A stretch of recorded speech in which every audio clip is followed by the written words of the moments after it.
So you want freshly ground coffee, but you don't have a coffee grinder. Today, I'm going to show you how to use a blender. And for me, it's the Vitamix 5200. Link in the description below. It all started for me when I was at the grocery store. I was going to use their coffee grinders, but they were messy, either from messy adults or from kids playing with the coffee grinder. So I knew I had to grind my own coffee beans at home. I didn't want to wait to order a coffee grinder, so I grabbed my Vitamix. Today I have Swiss chocolate almond coffee beans. I'm going to give you a couple of different tips.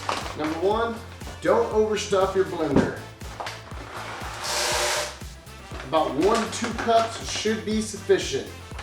Number two, start off on a low speed and increase the speed until you get the consistency that you're looking for.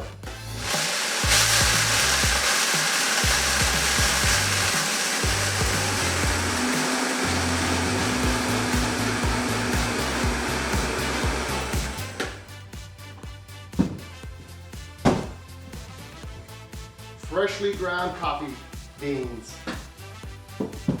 Now, I store them into an old coffee can.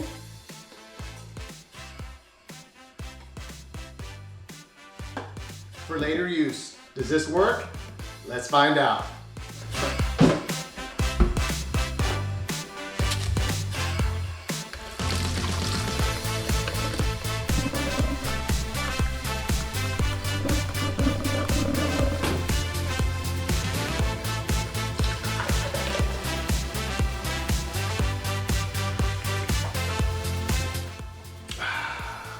Perfect.